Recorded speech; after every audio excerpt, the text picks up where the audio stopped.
কত বছর হইতো সভাপতিকে জিজ্ঞেস করব আজকে যে আপনারা মাহফিল করেছেন ডিসি অফিস কি যে অনুমতি নেওয়া হয়েছে, এসপি অফিস যাওয়া হয়েছে, থানাতে যাওয়া হয়েছে? কিন্তু এই মাহফিল যদি গত বছর হতো ডিসি অফিস এসপি অফিস এলাকার থানা আর ছুটকে ফাটকে তেলতলা গোয়েন্দার নেতার বাড়ি ঘুরতে ঘুরতে অন্তত 6 জোড়া স্যান্ডেল ক্ষয় হতো। কথা বলেন ঠিক কিনা?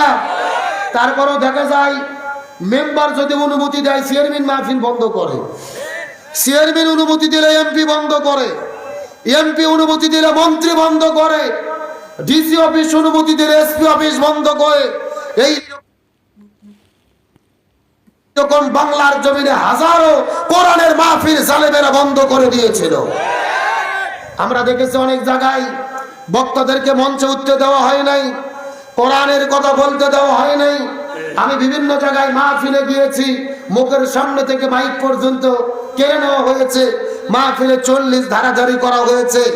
এখন কি আর সেই বাধা দেওয়ার সুযোগ আছে? এখন যদি স্বাধীন দেশে আর কেউ কোরআনের মাহফিলে বাধা দিতে আসে তাহলে তাদের পিঠের চামড়া থাকবে না। স্বাধীন দেশে কোরআনের মাহফিলে বাধা মেনে নেওয়া হবে।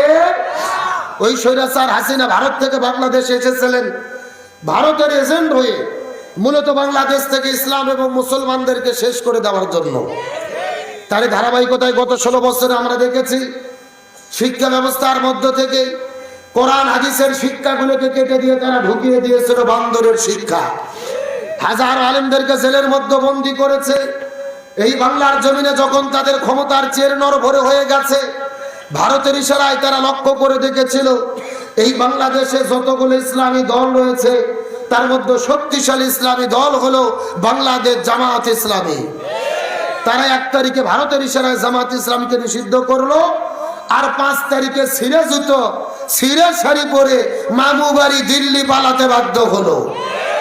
তারপরও আপনারা দেখেছেন উনি যে পালিয়ে গেছে হেলিকপ্টারের চড়ে, 10 সেকেন্ডের একটা ভিডিও আছে টেলিভিশনে, দেখছেন না?